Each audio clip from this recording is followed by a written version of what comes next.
Welcome in, ladies and gentlemen. Welcome back to another edition of Red, White, and Ruthless, presented by GoBillsPodcast.com, Nickel City Mafia, and Red, White, and Bills. We are back. I'm in a new location. I'm actually in Western New York. I'm in Gorham, New York, which is a little bit east of Buffalo, that area.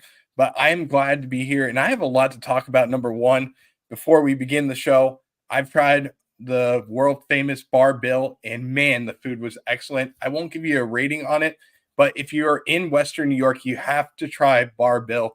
Got to try their Cajun honey barbecue wings as well as their waffle fries. And there are a few other things on the menu, such as their Josh Allen Guinness. Everything that I had, my whole entire family enjoyed it. It was $150, but it was all excellent.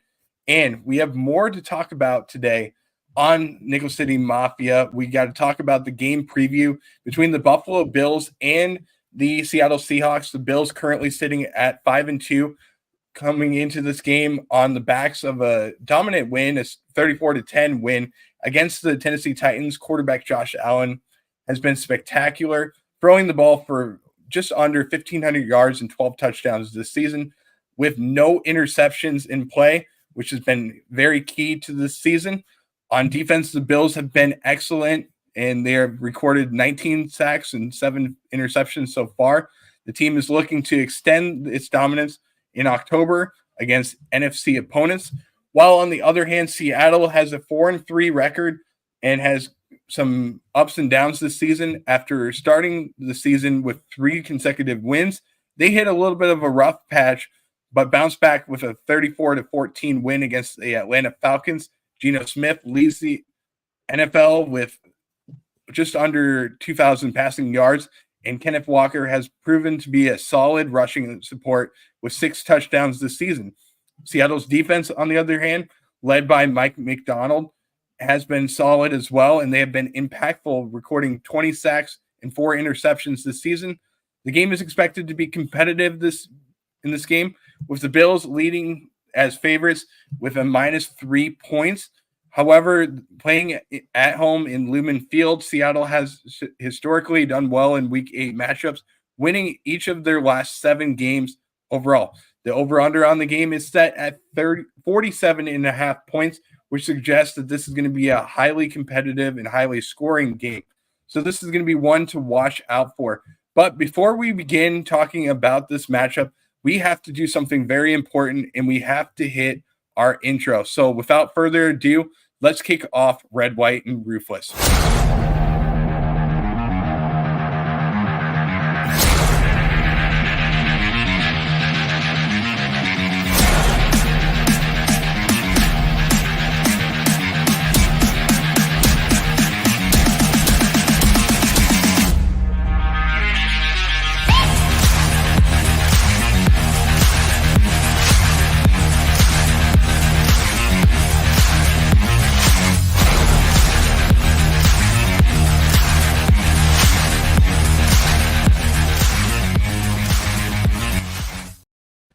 Welcome into Red, White, and Ruthless. I am joined by my partner in crime, Sean Kula of the Red, White, and Bills. You know what we are doing here. We are doing our game preview each and every day. We do it each and every Saturday. We talk about it.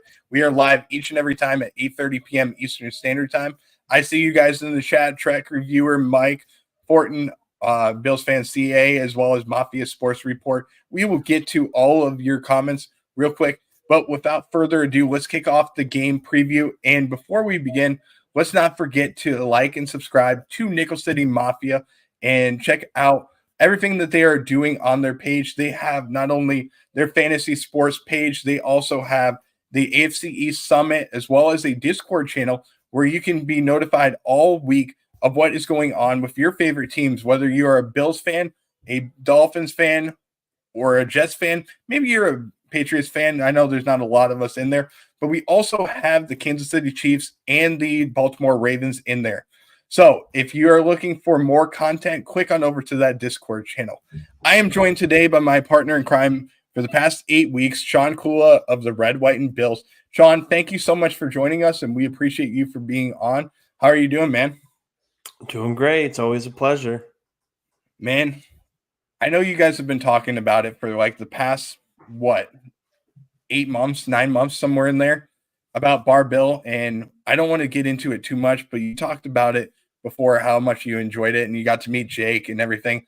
I'm in Western New York right now for a week. Unfortunately, the Bills are playing on the road. That kind of sucks for me, but I'm glad to be here and glad to be in the great state of New York to experience a Bills game. And even though they're on the road, I'm going to get to experience some of the tailgating and the food that I always enjoy. So it's totally different from Buffalo, but let's kick off this game preview and let's talk about the Seattle Seahawks. Let's talk about last week and what you observed from them, Sean, and give me a little bit of a preview of what you saw from last week. Well, like you said, they struggled. Second part of their 6-game stretch, they went 3-0, then went 3-3, and they played a really good Atlanta Falcons team, and they were getting healthier on defense. They got 2 really good corners.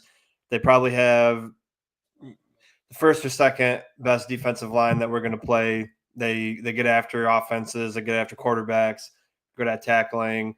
And again, like you mentioned, Kenneth Walker, he was hurt a little bit in the beginning of the year and part of that losing stretch. And then, Zach Charbonnet is a pretty good backup. And then, like you said, you got offensive weapons like Noah Fant and I can't remember his name, DK Metcalf. He'll be out, though. And then Tyler Lockett's old, but he's always getting open. He's a good zone beater. And then JSN, second-year player, who's been outstanding as well. So we're gonna have our hands full. The record may be 4-3, and I already know what's gonna happen if we win or when we win. They'll be 4-4, and then everyone's gonna say, "Oh, Bills still haven't beat anybody that's a winning record." But at the end of the day, this team is a really good football team. They just beat the 4-2 Falcons, who have been really good this year. So yeah, it's a rookie head coach, but he's shown a lot of good things. He's a defensive-minded guy, and I think their defense is getting healthier. So this is not the type of game where you can start how we did against Tennessee, because by the time you turn it up in the second half, it might already be over at that point if you're, playing lackadaisical and like you weren't ready for the game. Yeah, completely agree with what you're saying, Sean. I mean, this is going to be one of those games where we have to start off strong, and it's going to be really important that we do start off strong. This is a very good team led by Mike McDonald, who does an excellent job on defense. He gets to the quarterback. We talked about it in the intro, 20 sacks this season, 4 interceptions so far. And on defense, one of the biggest playmakers that I fear in this game is Julian Love. He's been doing a really good job on the field for them. There's a couple of playmakers that they do have on defense. And we talked about, as you mentioned, DK Metcalf being out, which kind of opens things up for the Bills on defense. But let's talk about the offense of the Seattle Seahawks to begin today. They are led by Geno Smith, who has just under 2,000 yards this season. He's kind of in a career revival after spending so many years with the Jets and as a backup as well. Now you add him into the mix with a group of guys with Kenneth Walker and Zach Cabernet. And then you have Jackson Smith and Jigma, as well as Tyler Lockett in the mix and Noah Fant. This offense is going to be tough for the Buffalo Bills to stop. And as we mentioned, it's going to come down to a couple of big plays for the Bills on defense. They're going to have to get to the quarterback in this game and put some pressure on Geno Smith because he can beat you in games. How do you think the Bills are going to be able to come up with a game plan for this game? Well, DK Metcalf not being there is a huge advantage for us, because I feel like, and I was talking to one of my old football coaches at the gym the other day, and I brought up how, we've been running nickel for 8 years now, and we've never been able to consistently stop a run game. Right. And I said, well, in your opinion as a coach, what do you think something we can do is? And we've done we had dime packages. He brought in 3 linebackers, but he brought up how you could stay in nickel because you want Teron Johnson on the field. And then you got a guy like Taylor Rapp. When he played football, this was a long time ago, they called it inverted coverage. So they'd have basically the better tackling safety in the box. So you could still run, you could disguise, whatever coverage you want to have them drop back if you want, or just if you have the guy all in the box, they're like, oh crap, we got to check out of the run and go to a pass. Taylor Rapp is probably fast enough to go back into coverage and backpedal after he does his initial 2 steps in. And then I started thinking, honestly, that might be really good for this game because if Christian Benford and Russell Douglas can't block, can't guard Tyler Lockett, who's like 45 years old and a second year player, one-on-one with one safety help over the top, then we don't have the right corners for this team, because if you need both safeties to protect your corners, then they're not as good as we make them seem like they are. So I think if you do something like that, because Taron Johnson's a good tackler, Taylor Rapp's a great he's the best tackler we got in the team. You have them in the box with Dorian Williams and Bale Inspector, and then your 4 defensive linemen. Then that's a pretty decent sized box. And then if they run on it, then you can adjust from there. But I think that's something you could try, because Geno Smith has the most passing yards, but doesn't passing yards just like last year. Tua led the league in passing. It doesn't mean that you're the best quarterback in the league. So it is what it is. So if you could do that, get to the quarterback with 4, and then play the run well, and then like I said, I'm confident that TJ and Rapp can backpedal back into coverage. They're very quick and athletic and agile. So if they're playing in the box and they got to backpedal into coverage, I think we could do that. So I know we're not going to do that probably, but when we had that conversation, I was like, well, that actually makes a lot of sense. And I would try it on a team like Seattle, because I should be confident that our 2 corners can beat their 2 guys with DK Metcalf out. Again, we'll see. We'll probably just stay like we normally do, and then adjust from there. But I think that was a good idea. But probably won't do it. Yeah, you're right there. And as you see in the chat, Buka 3 is coming into the chat saying 43 not being out there hurts, but at least we have 7. Yes, missing Terrell Bernard is going to be a big key for this game for the Bills. Also missing is going to be Dwayne Carter. That's a big piece for the Buffalo Bills as well. You saw him last week. He had a run stuffing turnover on downs on 4th and 2 against the Tennessee Titans. This is going to hurt the Buffalo Bills quite a bit. But you do have in the mix, you have Dorian Williams. You also have Bale Inspector in there as well. And then you get Taron Johnson for another week as he's getting back to progressing towards his normal self. A lot, but unfortunately, a week without Terrell Bernard and TB is going to be out. It hurts the Bills. It's another one out there, but we do have progress that we can say. I don't know if you even heard this, Sean, but Matt Milano's trending in the right direction. They're going to open up the door for him to start practicing over the next couple of weeks. We'll see when that is being determined, but we will definitely mention it when it does happen on Nickel City Mafia. Let you know when that happens, and I'm glad to see that as well. So yeah, that'd be nice, dude, because I was just about to say Bernard probably missed 3 games now or 4. He played week 1, he played against Texans, and he played last week. I think he played against Miami, but I might be wrong. I think he might have got hurt. But he missed a lot of time. So yeah, we have better depth this year, but again, it's not a good problem when you already lost your 1 starter and Matt Milano, and then your best playmaker on your defense has been on and off all year.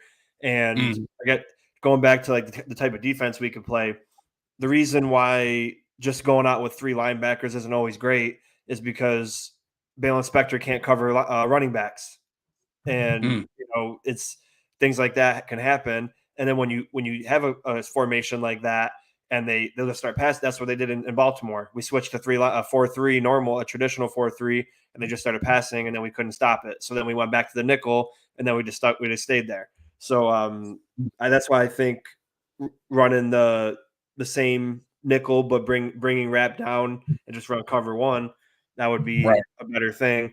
But man, if you could get Milano out there, that'd be great, because I kind of want to just trade for a starting linebacker and say, hey man, you could probably start on 31 other teams.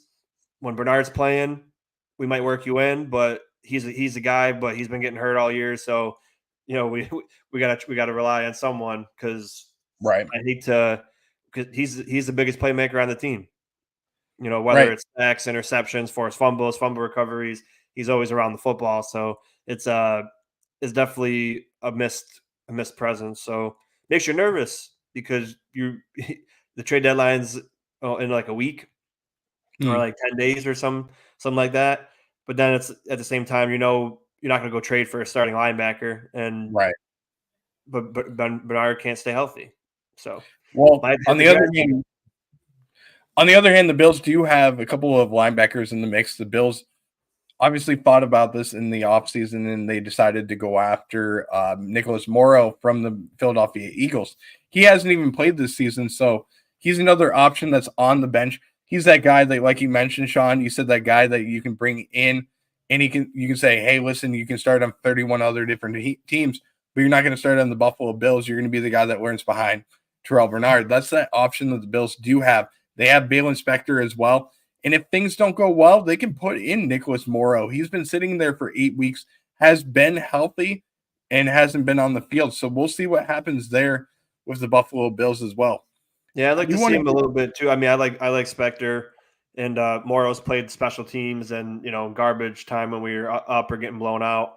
But yeah, between those two, obviously they're not perfect, but they're really solid backup quality. But at the same time, when you don't have a lot of superstars on on defense, you kind of just like, man, I wish I had that one guy, and yeah, we just don't when Bernard's not on the field. AJ's probably the second one as far yeah, as flashy playmaker, but you can't rely on just him doing it every week. And mm, obviously, you got Ed Oliver and Von Miller and Rousseau pops up once in a while, but they never all collectively, consistently done that together. But if they all did, then crap. I mean, that'd be awesome. yeah. I completely agree with what you're saying, Sean. On the other hand, I do want to get to a couple of the practice squad elevations that the Bills made. The Bills elevated Eli Anku, a defensive tackle that has been very good for the team. Obviously, the Bills will be missing Dwayne Carter. They will be starting either. Well, actually, they won't be starting Austin Johnson, but he will be the primary backup behind uh, a team of Ed as well as I can't even think of his name now. Jones, Daquan Jones, yeah. Daquan Jones. I couldn't even think of his name. I'm drawing a blank on it. Daquan Jones. All the wings got to you. That made your brain foggy. No, listen, it's not just wings. It's also drinking a little. I'm not going to lie. You're in Buffalo. You got to have a couple of drinks in you, Oh, of and course. that's what helps as well. So, salute number one Pre-gaming for to the pre-game. pre-gaming for a pre-game. Actually, pre-gaming for a preview show, which is fun to do. So that got to me a little bit. Obviously, the Hurricanes and everything. I got to have a couple of drinks in me.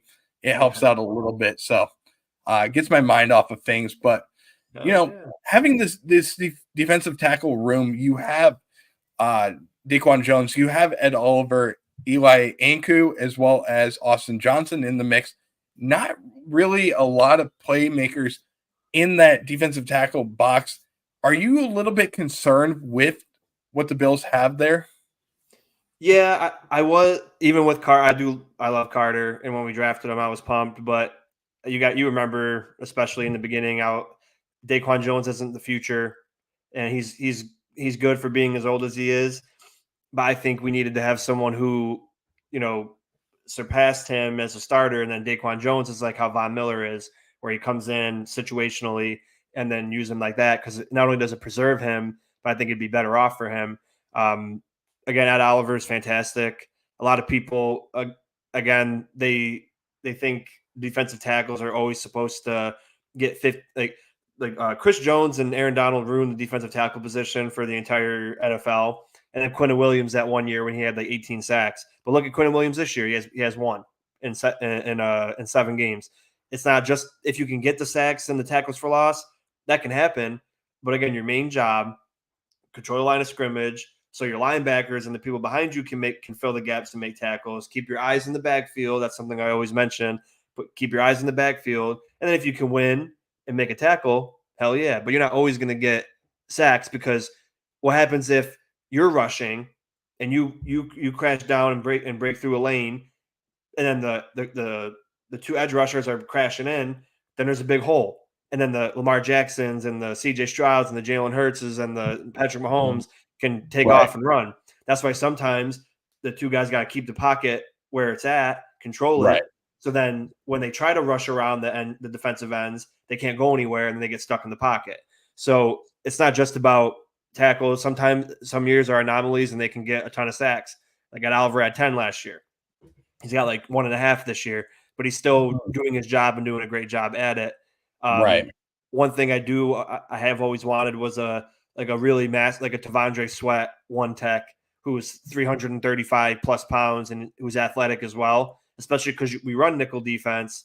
A guy like him, a huge, like Daquan Jones is big, obviously. He's 6 foot something, 300 pounds. But this guy, young, huge, and athletic, would be a perfect fit because he's absolutely taking a double team every time. And then you can't double team at Oliver too. You can't double team Greg Rousseau. So it would just be better. So I mean, the defensive tackle room, they're not horrible, but again, besides that Oliver, no one's really a superstar. So Right. yeah, I've been a little bit concerned, but if Ed Oliver can keep doing what he's doing, Daquan Jones can do decent, and then Austin Johnson, time for him to step up. That's a guy Jake really liked, and I was kind of teetering with him, but it's time you got Dwayne Carter stepped up when he needed to. Now someone else has to, and it makes you happy for the future because Dwayne Carter. I know it's a very limited sample size, but he made some good plays and he did his job well for the last 2 weeks. And it makes you happy. You got two really good defensive tackles for at least the next 4 years, and Oliver and Carter. So yeah, Johnson's got to really step up. And I actually like that Logue guy. I think he's still on the 53-man roster because he's been there for a couple weeks. So I'm sure he'll get some good playing time too. 6'7", Right. he's huge.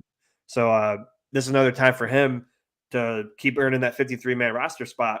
And then when Vaughn comes back, it's going to make them have to knock someone else off. Yeah, absolutely. It's going to make somebody else be knocked off.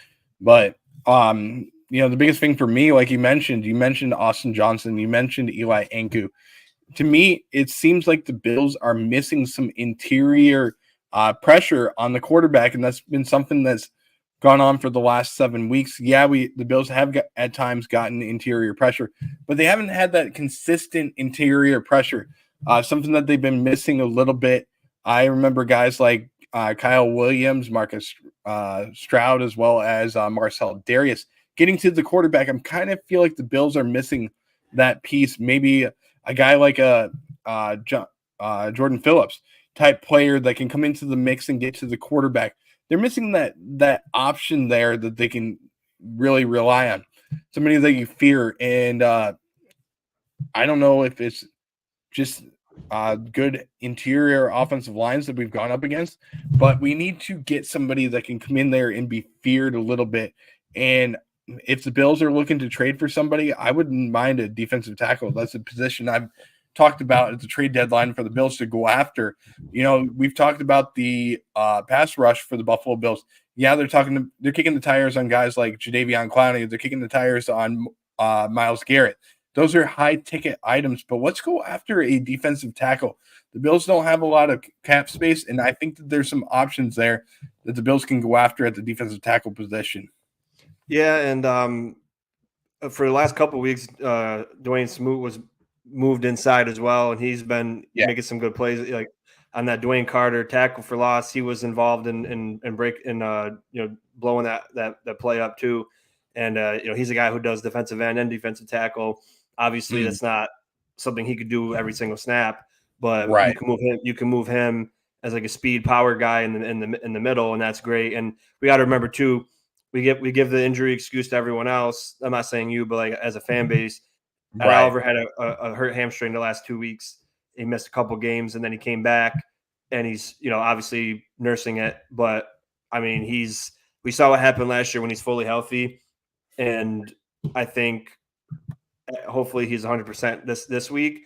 But it's hard even when you're nursing an injury. You may be at 90 or 80% with a hamstring. All that trenches is hand fighting and leg drive and power. So if your hamstring is a little bit tender, you might be you may be thinking in your mind you're going as hard as you can, but really you're kind of lighting up a little bit because your leg which isn't good. So hopefully he's 100%. I'm not making excuses for him. I'm just saying we do it for everybody else. Like last year, it's like, oh, Greg Rousseau didn't do well because he played hurt the whole time. So I'm just trying to be fair to Eddie too, because he's trying to play through a hamstring injury. And I always say, if you're playing when you're injured, you got to take the criticisms and that come with it if you're not performing. And statistically, he's not. But again, I think he's been doing a great job doing his typical duties of pushing the pocket and taking double teams. And he did break through a few times. It just didn't equal anything. Like that one touchdown pass that Mason Rudolph threw, Ed Oliver broke right through and got the pressure on him. Then he tripped over someone, and then he rolled out and threw a touchdown. But yeah, that's a great point. It's with Von Miller coming back, I feel like Edge, they're okay. I think we're at like 19 sacks. I think we're 19 sacks for the year, Right. which is I'm assuming it's up there with maybe top 6 or 7. I could be wrong. But Von Miller was getting hot, and now he's got to get back into it. AJ's been on a tear the last couple of weeks. Rousseau had a game with 3. So it's in these guys all together. And then Ed Oliver hasn't really gotten too much as far as sack production, and neither has Jones. But they each got a 1.5 apiece or something. So if they can start, if the edge rushers can start consistently getting hot, because if they're not getting hot, they're like, okay, well, Ed Oliver's the most feared guy on the line. We got to focus on that. And if the edge rushers are getting to the quarterback consistently, they need extra help. And then it frees up Ed Oliver, Daquan Jones to get that push up front, push the pocket, and then it helps everybody out. So, yeah, but good point. It's a defensive lines, again, just like O-line. It's the most important. It gets everything going. If you lose them up front, then it makes it hard for the other guys to do their job behind them. And even sometimes, as you see in the offensive line can block great, but then it's a zone run to the right, and then Dawson Knox and Dalton Kincaid get blown up, and then it's a tackle for 2 yards instead of what could have been like 10-yard gain, because the O-line did their job, but the secondary guys didn't do their job. But if the defensive line is filling the gaps and doing what they're supposed to do, but then the linebackers are getting washed out from the lead blockers, and then the cornerbacks can't tackle Derrick Henry, it looks like the defensive line isn't doing their job because everyone else wasn't either. So it's real important to solidify the line of scrimmage. Absolutely, it is. And let's kind of compare the Bills the Bills defensive line to the Seattle Seahawks offensive line. Give me a little bit of a preview there of what you see and maybe mismatch defensive line versus offensive line there. Yeah, again, everyone's opinion could be different, but I think they got pretty good tackles and they got a really good center. Their guards are okay, but probably their weak link. Connor Williams, you remember him from Miami. He also played in Dallas. He was the best when he was in Dallas. He was the best left guard in the league, and they transitioned him to center and in Miami, and he was rated number 1 in center in Miami. He's back in Seattle, and they drafted within the last 2 years the right tackle and their left tackle. Yeah, I don't know as far as injury report, and I didn't get to watch last week, but I've seen them earlier in the year. So I think their tackles are young and improving. But again, we're at this point now where Epinesa and Groot, they've been under Von's tutelage for this will be the 3rd year. They're both growing and growing into their own themselves. And it doesn't matter who's on that right or left tackle. I expect them to win with speed, with Epinesa, and win with power, with Groot. And again, interior, it's Ed Oliver and Daquan Jones. I believe in them to push anyone. Again, it's not like Kansas City where their interior 3 is very, very elite altogether. I think Connor Williams is obviously the strong point, and their guards are a little bit weaker. And I think we can take advantage of that. That's just my personal. I like their tackles. I think they've been pretty good since they've been rookies and growing better each year. But again, nothing we can't. I expect a lot from our line, especially because it's been a few years now, and I don't. It's just frustrating because you think, man, Greg Rousseau, AJ Epinesa, so many years in this team. Had experience in the NFL, Von Miller teaching them, and then all of a sudden it's just streaks. Be consistent. Yeah. Yeah, I completely agree with what you're saying. I'm reading this Thanks, comment from buddy. Mafia Sports Report. I really appreciate you for tuning in, Tommy. We love Yeah, you. man, If you always. are new to the channel and you haven't gone over to Mafia Sports Report, check him out. Sean, the Kula, Mr. O-line guru, absolutely. Cool. Sean, man, you have hit on your offensive line film studies, man. I'm telling you right now, they're some of the best in the business. We put you out on different social medias, trying to get you more and more subscribers over there. If you are new to Nickel City Mafia and you haven't gone over to Red, White, and Bills, checked out their offensive line film, he is killing it there. And Appreciate your it. analysis that you're doing, they're 20, 25-minute videos, but they're very knowledgeable stuff that you talk about. And you talk about what you see there. You also bring up some things that most fans don't know about, the gaps that you see, the A gap, the B gaps, C gaps, as well as different techniques that players use as well, what they do with their hands. The things that you talk about, they're very knowledgeable things that the normal football fan won't understand. So listen, if you're new to the channel, you have to go over to Sean's channel, click on the notification bell to be notified when he's going live as well. And when has videos going on, definitely Yeah, check him out for sure. I appreciate that. Yeah, and I always mention in my videos, by no means do I think I'm an expert. I'm just a guy who loves trench play, who's been studying it for a while and tries to get better and learn more every week. And I'd love to do it with fans of all teams as well. And Right. people are always welcome to say what they see.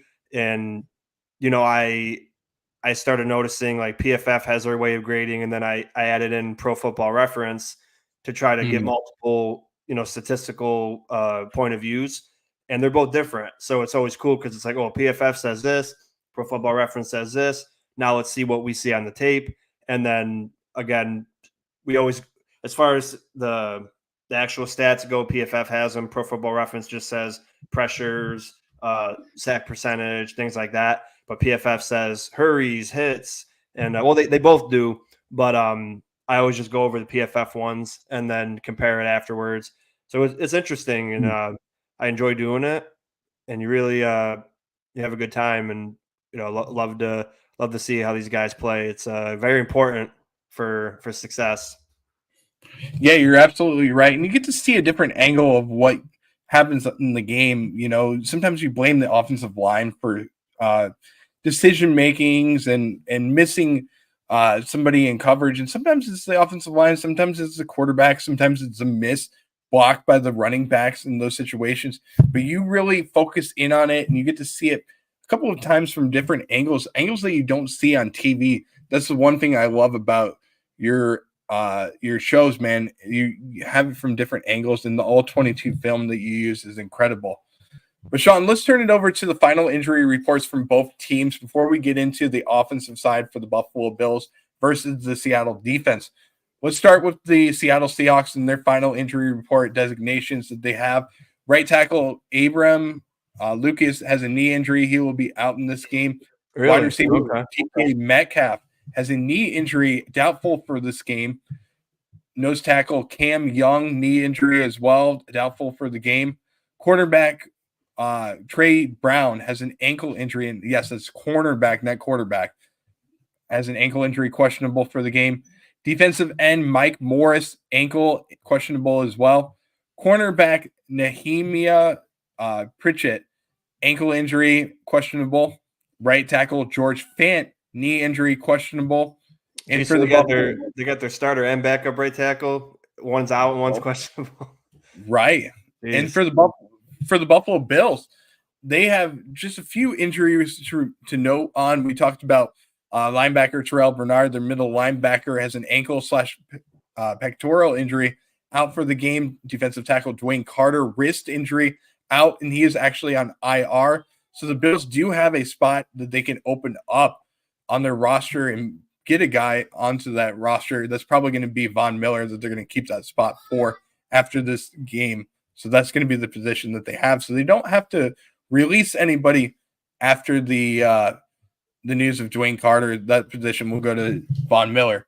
Wide receiver Curtis Samuel, pectoral injury, out for this game as well.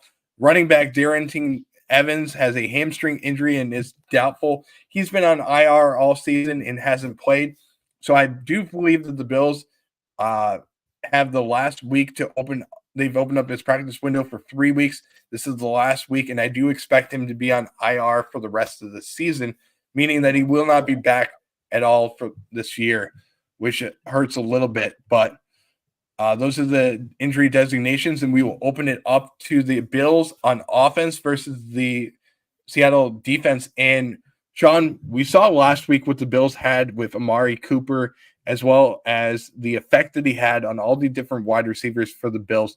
Behind him, you saw guys like Keon Coleman go for 125 yards on 4 receptions. This game, I expect something similar to happen where you see some of the number twos.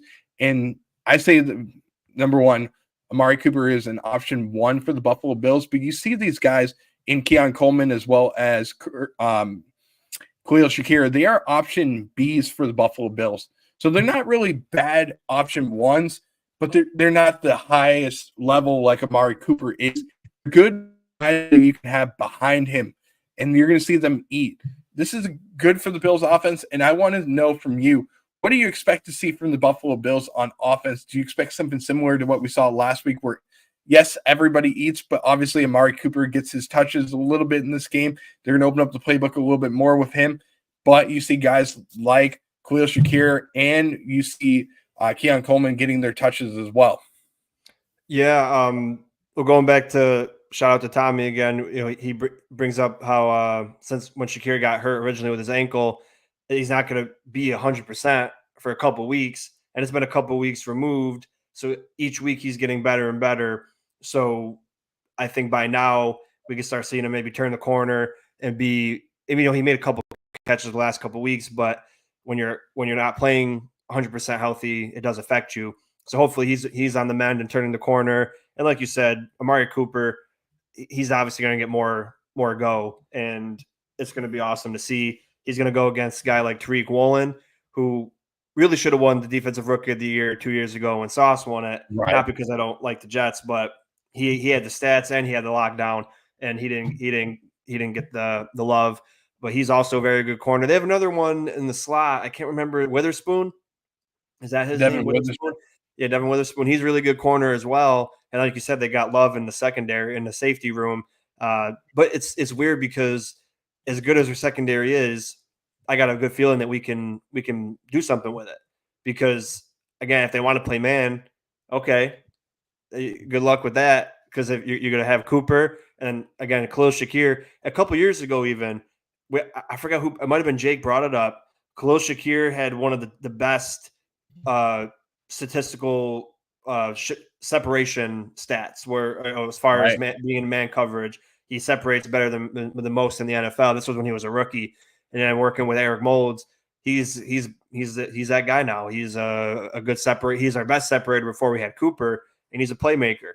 So I think with him and Cooper and Kincaid, you can't really double team anybody at this point. Right. And then if you play man, and then they don't have a spy on Josh because they probably can't, then he could take off if he needs to. And then if you play zone, it doesn't matter how great your defense is. We have a top 3 quarterback.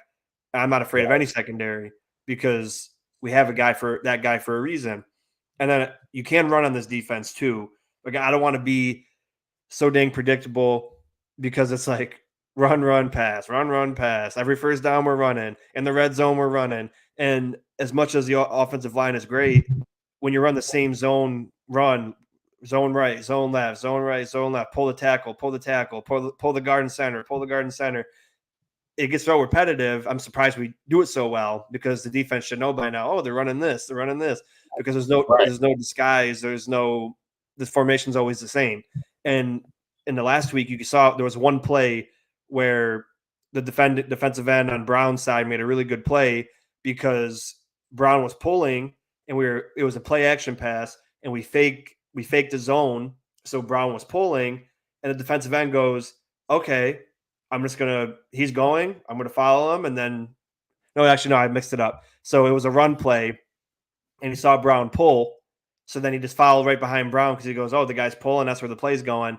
And Josh handed it off and Cook got tackled for no gain because it's just so predictable. And that'd be a perfect time because he got sucked in because he knew we were going to do it. You run that play action pass, that bootleg, because I got sucked in. And then if Josh actually kept it and then booted out, he has a huge lane or someone's wide open. So just Right. Brady's just been too predictable. Again, even when we're doing well, like it's not just when we have bad games. Even when we're doing good, it's the same stuff. But we should be able to run on this team with Davis and Cook. They do have a really good defensive line. They have Boye Mafe. I don't know if it's Boye or not. I apologize, but he's great. And then they still have Leonard Williams, don't they? He was on the Giants a couple years ago. He's a good defensive tackle. And then there's another guy. I can't remember. I know there's one more good defensive lineman on that team. I'm drawing a blank. But again, we have the O-line, we have the quarterback, so I'm not afraid of any team. So I think we have a lot of good matchups. Again, Tyrell Dodson, we know he can't cover. So I expect Kincaid, Knox, James Cook, Ray Davis out of the backfield to have a great game. And on that Ty Johnson touchdown, you saw the high-low where Cooper went high, they got distracted, then Ty Johnson was in there to pass block for a minute. He leaked out, curled in, and then got the touchdown because they were worried about the high. So that might be another thing you work on in this game because you know that those linebackers can't cover our guys. And they traded the guy from Miami. They got Jerome Baker to the Titans, and they got the Titans middle linebacker that we just played last week. So Ernest Jones, and he's old, and we wanted him in the offseason. But I think we can really take advantage of the linebackers. Should be able to run the football, but it's all about making good decisions, being consistent. Because you see the big play open up once in a while, but in that Ravens and Texans game, I just felt Allen felt like he needed to get it every time, and this is where I feel like Brady needs to be like, maybe I just don't call the plays that have all these deep routes. Maybe I call plays that he's forced to make a shorter to intermediate read and not feel like he needs to get a touchdown every single play. And for the majority of the season, he's made really great decisions. He's matured a lot as a quarterback. Yeah. And I really think he's going to continue that. I know he had the two stinkers, but once those are out of the way, I think he's going to be smooth sailing now. And this is a really good team, and get a good win against them. And, man, we're talking. Yeah, Sean, I mean, you talked about a lot there. Number one, you talked about the defensive lineman that you were missing was Jaron Reed. And they have him and Jonathan Hankins in the middle. I mean, Jonathan Hankins has been a playmaker for a number of years in the league. And then they also have Byron Murphy, who we talked about quite a bit in their mix as well. They run a 3-4 base defense. So they have a good chunk of different linebackers as well as defensive ends that they have here that are pretty good on their team. And their mix, like I said, is pretty good. But then you talked a lot about the way that their defense is going to run and how they're going to play this game. I feel like there are going to be opportunities for the Buffalo Bills to be able to run the ball in this game.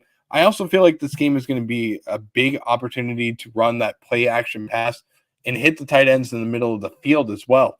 You have guys like Dalton Kincaid as well as Dawson Knox. Listen, I'm going to be the first one to admit it. I think that Dawson Knox could be on the trade block. If the Bills are looking to acquire a pass rusher, I think that you have to move Dawson Knox. And there could be a couple of teams that are looking to make a trade. There's some guys that don't have a number one tight end right now. Dalton Kincaid is our number one tight end. Obviously, Dawson Knox is not a bad option at the number one tight end position. He has a big roster salary cap that the Bills need to have right now. They come on from him. And while it sucks to lose him, he hasn't been a focal point in this offense. I'm going to tell you that right now. He hasn't made a big play. I feel like it could be time for him to move on to another team. So the Bills can explore options on a trade so that they can acquire some type of defensive lineman. Maybe it's a defensive tackle, defensive end, whatever the case may be. That's an option that the Bills can do. The trade deadline hits November 5th. It closes at 4 p.m. Eastern Standard Time. So the Bills have a little more than 10 days to look for a trade partner in that case. But this Bills offense is going to be able to move the ball down the field. Like I said, they're led by Josh Allen.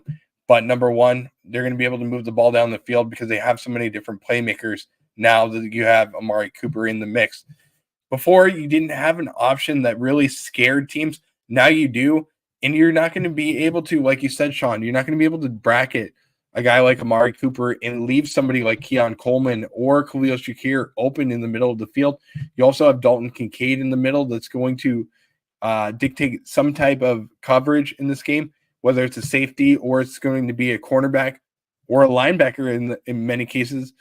They're going to find somebody that's going to be open and move the ball down the field, which makes this offense even more scary. Absolutely. Yeah. So, Sean, let's talk about key matchups in this game real quick. Give me a couple of key matchups that you have. Well, like you said, their starting right tackle, Lucas, is out, and their backup is banged up. So this reminds me of week 1 against Arizona when their right tackle went out with an injury, and then their backup, Kelvin Beachum, went in, and then Greg Rousseau destroyed him the entire game. And then Greg Rousseau, obviously, he's been pretty good pressure-wise all year, and his inside move is just mixed with his power. He's just always feel like he's getting in. So I guess a backup who's older and hurt, Noah Fant, or not? Is it Noah Fant? Because I know there's a tight end, Noah Fant, as well. George Noah Fant. And it's George Fant. George Fant. George Fant's on the IR right now. Yep. And so he's questionable. You said Fant's questionable. So it's a really good matchup for Greg Rousseau. Should be able to dominate that. And Amari Cooper and Tariq Woolen, that's going to be a great matchup. I know he's a great corner, but I believe in Cooper to win. And then obviously I'll say a guy like Dalton Kincaid and then a guy like James Cook against the linebackers, because if you're stretching the field with a guy like Amari Cooper, again, Terrell Dotson cannot cover our quick running backs and Dalton Kincaid. So I got a good feeling that one of those three are going to have a big game in the receiving game. Yeah, you're absolutely right. And the return of Tyrell Dodson going up against his former team, we've seen a couple of guys go up against the Buffalo Bills this season, Jordan Poyer, as well as Stephon Diggs. Now you add into the mix Tyrell Dodson, a guy that spent so many years in Buffalo, got the contract that he wanted with the Seattle Seahawks, moved on, got that big contract that he has. Congratulations to him. Going up against the Buffalo Bills, that's going to be a good matchup for the Buffalo Bills to see. And I want to see what he has. I mean, he got that contract. Let's see if he can back it up and play a good game against the Buffalo Bills. Statistics show right now the Bills have the edge in the 2024 season against different guys that are playing against their team. I mean, Stephon Diggs did not have the biggest game. Obviously, Jordan Poyer didn't in this game. So let's see what happens if they can come out and score. But this is going to be a fun matchup, like I said, for the Buffalo Bills and being able to compete against the Seattle Seahawks. And I'm looking forward to all the matchups that we get to have here. But, Sean, let's go over to the keys to the game for the Buffalo Bills. Give me a couple of keys to the games that you have for the team. Yeah, obviously win in the trenches, destroy the middle of the field, and be able to make Geno Smith beat you. For me, it comes down to a few things. Number one is the interior pressure for the Buffalo Bills. I talked about it before. I need to see a little bit more out of Ed Oliver as well as Daquan Jones, a little bit more interior pressure, get to the quarterback, especially in the beginning of the game. We got to play a little bit faster. We've been very slow. I want to see the Bills come out of the gates with a little bit of a faster pace, not that stale type, but figure things out. Number one, first downs are so important in this game. You have to come out and get in third and manageable situations, but first down is going to be very key for the Buffalo Bills. On the other hand, I say, listen, for the Bills on offense, you got to find guys, you got to take what the defense gives you in these situations. Don't try and force the ball into situations. You have playmakers like Julian Love. You have Tariq Woolen, both good secondary players for the Seattle Seahawks. Take what the defense gives you. Don't try and take the deep ball on every single throw. See what the defense has out there and make plays. Josh Allen, you can use your legs. Go with what you see out there on the field. Don't get into mistakes, and we'll see what happens out there on Sunday. It's going to be a great game, 4:05 Eastern Standard Time for the start of the game. That will be on Fox with our buddy that we absolutely hate, number one, Tom Brady, calling the game. And he's calling it against the team that he beat the most in his NFL career. So I want to see whether or not he's going to be at Chris Collinsworth and praise Josh Allen, or if he's going to be a different guy that's going to talk a little bit of crap about the Buffalo Bills. Well, he loves Josh. I don't think he'll bring it up. I think the other announcer will be like, "Hey, Tom, a team you really beat around your whole career, Buffalo." I don't think Brady would be the one to bring it up. Because really, it wasn't really a compliment, because that was when we were the worst team ever. It felt like when he was beating us around. But yeah, this is a very good game to play, because you're going to an away game in a very, very rowdy a stadium, and you're playing a winning team who just beat another great team the week prior. This is your fourth game out of 5 on the road, and again, I think I said it to you. The schedule makers didn't do us any favors. They put every game against a team that was supposed to be really good. They put them all away in the first 8 weeks. The Jets were away. The Dolphins were away. The Ravens were away. The Texans were away. Now the Seahawks are away. The Titans were home. The Cardinals were home. So it just seems like, and the Jags were home. So it just seems like every team they thought was going to be really good, they put us on the road. And this is a game where you get back into the graces of everyone else out there who says, "Oh, Buffalo can beat winning teams." Well, Miami was 1-0 when we beat them. If we lost to Arizona would be 4-3 right now, and we'd be 4-3. So if you want to look at it like that, technically Arizona's a winning ball club, because if they beat us, they'd be a winning ball club. So we beat them to make them not a winning ball club. Miami was 1-0 and healthy, and they were projected to win the AFC East. And then Tua goes out in the end of the third quarter, and they start losing football games. Now everyone pretends like they were always going to be bad. So I think that was a good win. And then Jacksonville had great players. They didn't have a good year. And then if we played the Texans 10 times, we beat them 8. I guarantee it. And in Baltimore, we just played like crap. We let them dominate us, and we didn't fight back. And I love to see them again. But obviously, I don't care as long as we get dubs.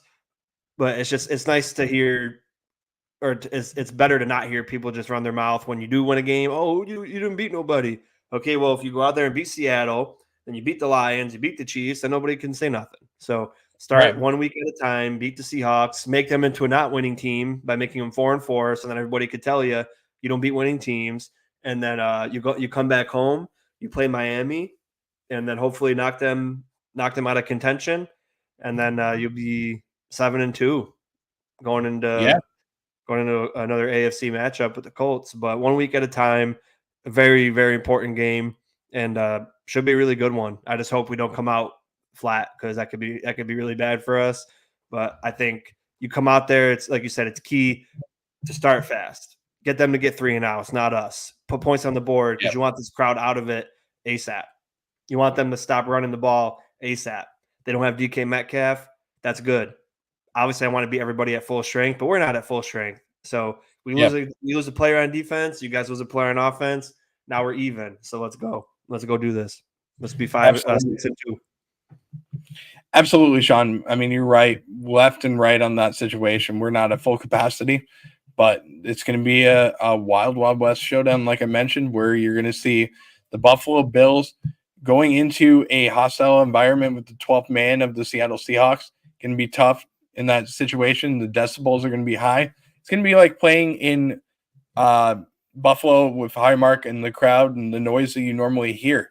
But 57% of the fans are projected to be Bills fans. That's according to Vivid, which is a seat guide that they show what the Bills attendance is going to be for this game. But I want to go real quick over to the around the AFC East and the games that we are going to see. We're going to see the Jets and Patriots go up against each other this week, which is going to be a great matchup. You're going to see Aaron Rodgers go up against a Patriots defense that, while they aren't the best, they have given up 175 points this season. I think that this matchup is going to be a fun one to watch. Obviously, the Jets are not playing the best ball, and they're two teams that are. One of them is going to knock the other one out of the pretty much the playoff contention, in my opinion, early on. So we'll see what happens there. And then you see the Dolphins bringing back Tua Tagovailoa in a game against the Arizona Cardinals. That's going to be another great matchup to watch, and we'll see what we see from Tua in this game, and whether or not he can lead the Dolphins back into playoff contention. Yeah, absolutely. So interesting matchups. We'll see what happens there from around the AFC East, but we will definitely talk about it on Tuesday at 7:30 p.m. Eastern Time on AFC East Summit. If you're new to the channel, you definitely need to click the like button, subscribe to the channel. Let us know that you're watching. Drop your score predictions in the comments section, and also subscribe to Go Bills Podcast and Red, White, and Bills for all of our different shows that we have on all of our channels. So, Sean, last topic that I will have before we end the show, let's do our score predictions for the game.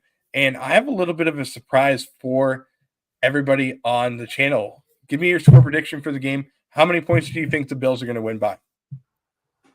I always just say a difference. I don't say, oh, Bills are going to win, but I think it's going to be a 7-point game either way, between 1 and 7 points.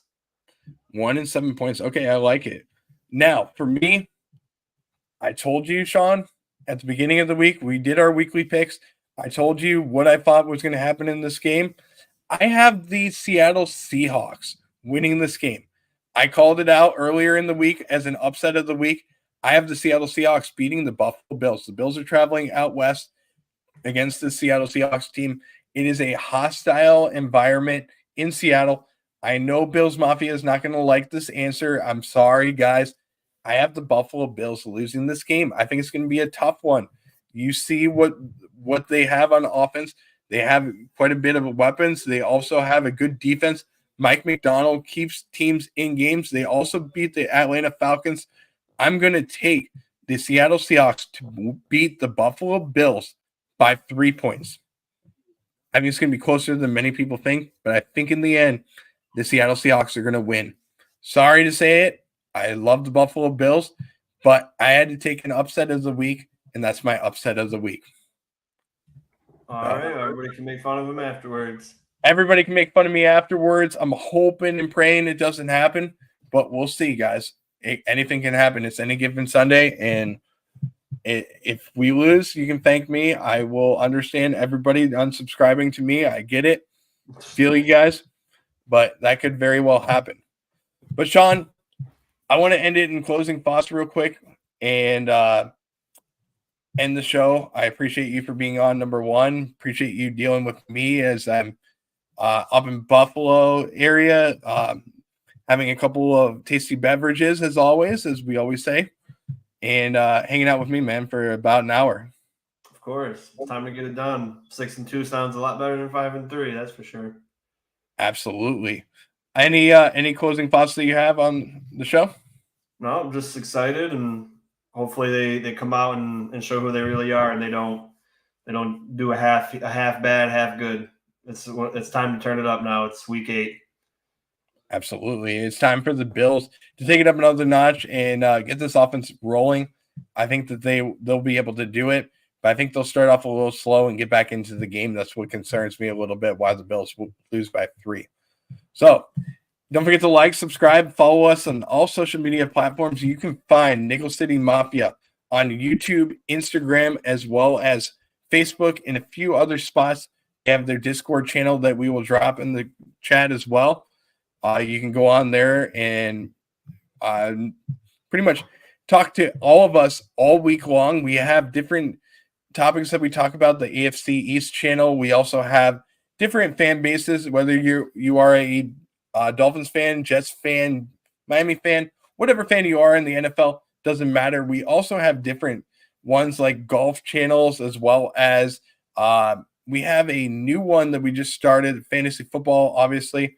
but we have baseball that we're talking about with the World Series going on. Whether you're a Dodgers fan or a Yankees fan, it doesn't matter, or you're some other type of fan like I am. I'm a Rays fan, and obviously situation sucks whether we're in right now, but we'll see what happens there. Or Sean, you're a Nationals fan, so we get to talk a little bit of baseball there. So don't forget to click on over to that Discord channel. Also, click the notification bell to be notified whenever Nickel City Mafia is going live, or Go Bills podcast. Click on over on YouTube and Instagram. Let us know that you're coming over from Nickel City Mafia. Say hello to the channel, or Red, White, and Bills as well. Click on over and check out Sean's offensive line film that he does a wonderful job with. For Sean Kula, I am Brett McDurphy. We will see you next time for another edition of Red, White, and Ruthless at 8:30 p.m. Eastern Standard Time each and every week. Let's go out week 8 with a win and go into Seattle in a hostile environment, get that W, and bring home a 6-2 record for the Buffalo Bills this week. I can't wait for this one. We will see you again for our post-game show. That'll be the next show that you will have on Nickel City Mafia. Until then, go Bills. Go Bills.